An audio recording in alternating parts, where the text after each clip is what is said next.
Hello दोस्तों, आप सभी का स्वागत है मेरे YouTube channel VP trading point पे। आज के इस वीडियो में हम लोग सीखेंगे कि रिस्क मैनेजमेंट इन ट्रेडिंग क्या होता है, जिसमें हम लोग सीखेंगे what is risk management in trading, why risk management is more important then strategy, how much capital should you risk पर trade, 1% rule in trading, why beginners blow their account. सबसे पहले हम लोग जानते हैं कि what is risk management in trading. इसका मतलब ये होता है ना दोस्तों कि पर ट्रेड एक ट्रेडर कितना लॉस झेल सकता है। जैसे कि एक ट्रेडर है जिसके पास 10 के कैपिटल है, तो मैक्सिमम पर ट्रेड कितना लॉस झेल सकता है, जैसे कि 10 रुपया, 100 रुपया, 1000 रुपया। तो पर ट्रेड कितना लॉस झेल सकता है। तो आइडियल केस होता है 1% ऑफ टोटल कैपिटल। तो 10,000 का 1% कितना हो गया दोस्तों, 100 रुपीज। तो पर trade 1% of total capital would be ideal. अब आते हैं दोस्तों कि why risk management is more important then strategy. ठीक है, तो एक ट्रेडर है, ठीक है, जिसके पास एक स्ट्रेटेजी S1, जिसका सक्सेस रेशियो है 50%।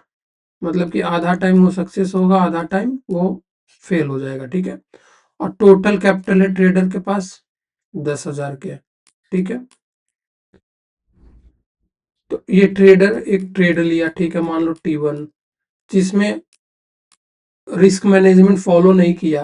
ठीक है, और 20% स्टॉक का प्राइस नीचे चला गया। ठीक है, तो फाइनल कैपिटल कितना बचा, 8,000।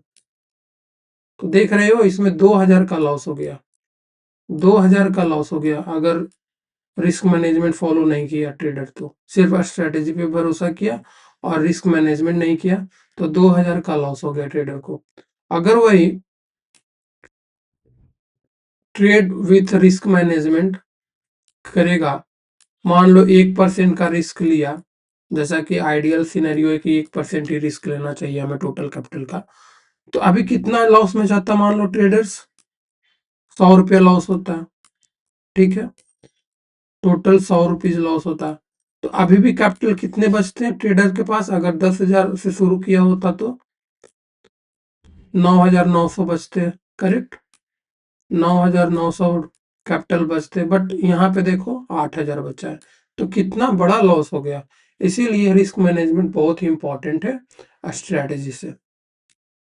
अब देखते हैं दोस्तों कि how much capital V should risk पर ट्रेड। तो सपोज एक ट्रेडर है जिसके पास टोटल कैपिटल 10,000 है। ठीक है, तो पर ट्रेड कितना वो रिस्क ले सकता है।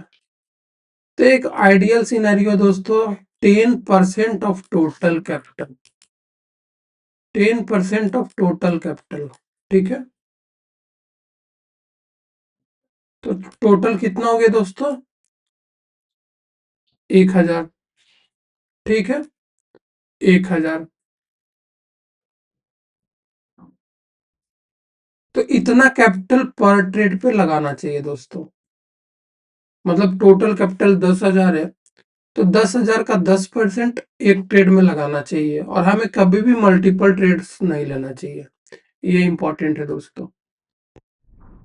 अब दोस्तों हम लोग देखते हैं नेक्स्ट पॉइंट, जो कि है 1% रूल इन ट्रेडिंग। इसमें क्या है ना दोस्तों कि टोटल कैपिटल का 1% ही लॉस लेना। जैसे कि यहाँ पे 10 के टोटल कैपिटल है, 10,000 टोटल कैपिटल है, और 1% ही मैक्सिमम हमें लॉस लेना है। ठीक है, कि तो कितना हुआ दोस्तों, 100 रुपीज।